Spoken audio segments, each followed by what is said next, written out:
Hello दोस्तों, नमस्कार। आशा करता हूँ आप सभी अच्छे होंगे और आज की इस वीडियो में पढ़ने वाले हैं वैदिक युग से जुड़े अति महत्वपूर्ण 25 प्रश्नों को। वीडियो शुरू करने से पहले लेकिन प्लीज मैंने टच किया टच किया। फर्स्ट क्वेश्चन है, पूर्व वैदिक काल की समयावधि क्या थी? तो वैदिक एज दोस्तों शुरू होती है 1500 ईसा पूर्व से 600 ईसा पूर्व तक, लेकिन 1500 ईसा पूर्व से 1000 ईसा पूर्व को अर्ली वैदिक पीरियड यानी कि पूर्व वैदिक काल कहा जाता है, जबकि 1000 ईसा पूर्व से 600 ईसा पूर्व तक इसको उत्तर वैदिक काल यानी कि लेटर वैदिक एज बोला जाता है। तो आपका ऑप्शन जो राइट है वो होगा 1500 ईसा पूर्व से 1000 ईसा पूर्व तक, इसी को पूर्व वैदिक काल या अर्ली वैदिक एज कहा जाता है। क्वेश्चन नंबर 2, आर्य शब्द का अर्थ क्या है? आर्य शब्द का अर्थ दोस्तों होता है श्रेष्ठ, कुलीन, द बेस्ट।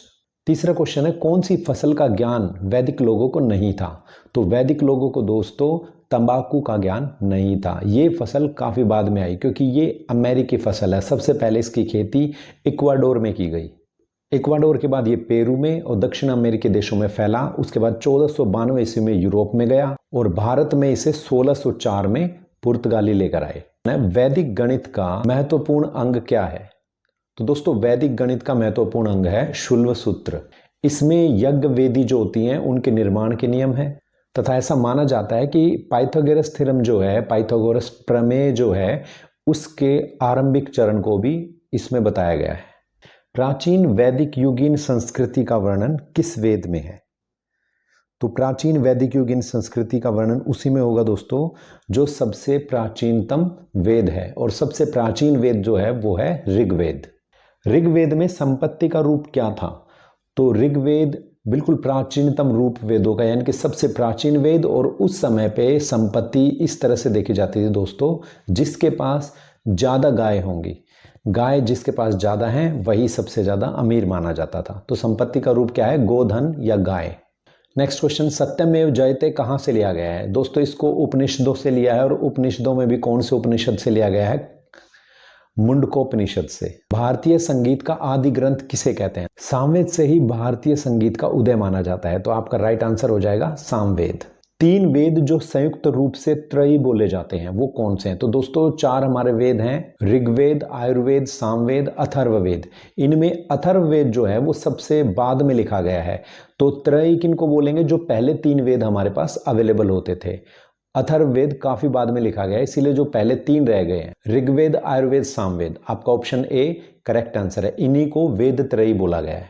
पुराणों की कुल संख्या क्या है? तो दोस्तों पुराणों की कुल संख्या है 18 पुराण हैं, और इनमें सबसे प्राचीन पुराण किसे माना जाता है? मत्स्य पुराण को। ऋग्वेद में किस देवता को पुरंदर कहा गया है? तो दोस्तों पुरंदर यानी कि किलों को ध्वस्त करने वाला। ऐसा माना जाता था कि आर्यन लोगों की मदद करते हैं उनके एक देव इंद्र, और इंद्र दुश्मन के किलों को ध्वस्त कर देते हैं, इसीलिए उनको पुरंदर कहा गया।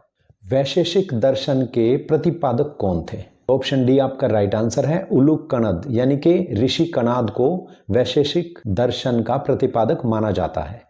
कुल 6 दर्शन है दोस्तों। एक तो महर्षि कणाद का वैशेषिक दर्शन, दूसरा ऋषि जैमिनी का मीमांसा दर्शन, तीसरा वेदांत दर्शन जो कि बादरायण जी ने लिखा है, इसके बाद गौतम ऋषि का न्याय दर्शन, फिर महर्षि पतंजलि का योग दर्शन, और अंत में महर्षि कपिल का सांख्य दर्शन। प्रसिद्ध दासराज युद्ध किस नदी के किनारे पर लड़ा गया? तो दोस्तों ये लड़ा गया था पुरुषणी नदी के किनारे पर, जिसको क्या आप रावी नदी आज के दिन में कहते हैं। इसके अलावा झेलम नदी को उस समय पर वितस्ता बोला जाता था, सतलज को शतुद्री बोला जाता था, चिनाब रिवर को उस समय पे अस्किनी कहा जाता था, ब्यास रिवर को उस समय पर विपासा बोला जाता था, और घग्गर को दृष्टधति बोला जाता था। काबुल रिवर को उस समय कुभा कहते थे। प्राचीन भारत में निष्क किसे कहते थे? अगर दोस्तों हमने वैदिक एज को 2 हिस्सों में बांटा है, जैसे पूर्व वैदिक काल 1000 ईसा पूर्व तक जो था, यानी कि 1500 ईसा पूर्व से शुरू करके 1000 ईसा पूर्व तक, उस समय तो निष्क बोला जाता था स्वर्ण आभूषणों को, यानी कि गोल्ड ऑर्नामेंट्स को। इसके बाद जब 1000 ईसा पूर्व से 600 ईसा पूर्व तक का समय था, जिसे कि हम उत्तर वैदिक काल या लेटर वैदिक पीरियड बोलते हैं, उस समय पर निष्क गोल्ड कॉइन्स को यानी कि सोने के सिक्कों को बोला जाता था। तो याद रखेंगे आप अपने ऑप्शंस उसी हिसाब से देख लेना, या तो आपसे अर्ली वैदिक पीरियड का पूछेगा तब तो ये थे गोल्ड ऑर्नामेंट्स, स्वर्ण आभूषण। आपसे पूछे लेटर वैदिक पीरियड का, उत्तर वैदिक काल 1000 ईसा पूर्व से 600 ईसा पूर्व तक, तब इसका मीनिंग थोड़ा बदल गया था, तब ये ऑर्नामेंट से हटके गोल्ड कॉइन्स पे आ गए थे। उपनिषद पुस्तकें हैं, तो उपनिषद दोस्तों दर्शन पर पुस्तकें हैं, ऑप्शन डी राइट हो जाएगा। नचिकेता और यम का संवाद किस उपनिषद में मिलता है? तो दोस्तों ये मिलता है कठोपनिषद में, जिसे कि कथा उपनिषद भी कहा जाता है। कर्म का सिद्धांत किससे संबंधित है? ये संबंधित है मीमांसा से, और मीमांसा के रचयिता, मीमांसा दर्शन के रचयिता कौन है? जैमिनी। कौन प्रस्थान त्रय में शामिल नहीं है? तो दोस्तों जो ऑप्शन दिए गए हैं, जैसे भागवत गीता, ये स्मृति प्रस्थान है, उपनिषद श्रुति प्रस्थान है, और ब्रह्मसूत्र को न्याय प्रस्थान कहा जाता है। तो बचा भागवत, तो यही आपका। संबंधी विधि विधान कहां से पता चलते हैं? तो दोस्तों यजुर्वेद से ये सारी चीजें, यज्ञ से जुड़ी जानकारी हमें यजुर्वेद से प्राप्त होती हैं। तो option A Yajurveda is the right answer. सभा और समिति, प्रजापति की 2 पुत्रियां हैं, ये किस वेद में वर्णित है? दोस्तों ये वर्णित है अथर्ववेद में। अथर्ववेद में इसके अलावा दोस्तों जादू टोना, चमत्कार, तंत्र मंत्र, रोग निवारण, ऐसी भी बहुत सारी चीजें हैं जो एक आप नाम सुनते हैं औषधि जगत में या चिकित्सा जगत में। आयुर्वेद, आयुर्वेद भी अथर्ववेद का ही एक उपवेद है। इस पॉइंट को भी आप याद रखना। ऋग्वैदिक युग की प्राचीनतम संस्था कौन सी है? तो दोस्तों आपका जो ऑप्शन है उनमें ऑप्शन सी विदत, ये बिल्कुल राइट ऑप्शन है, और ये यही इसका आंसर है। विदत अपने आप में एक अनोखी संस्था थी, क्योंकि इसमें औरतों को भी भाग लेने से कोई मनाही नहीं थी।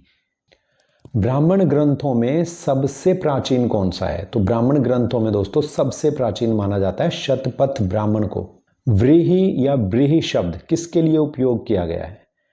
तो दोस्तों व्रीहि या ब्रीहि शब्द चावल के लिए उपयोग किया जाता था उस समय पर, जबकि गेहूं को गोधूम और जौ को यव कहा जाता था।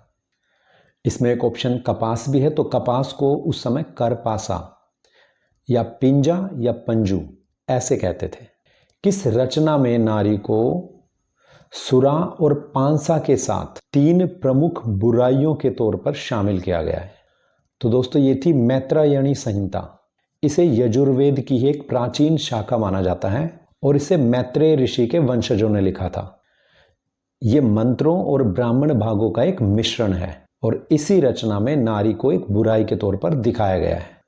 तो दोस्तों ये थे आज के 25 अति महत्वपूर्ण प्रश्न। उम्मीद करता हूँ आपको पसंद आए होंगे। वीडियो देखने के लिए आपका बहुत बहुत धन्यवाद। Thank you so much. जय हिंद, जय भारत।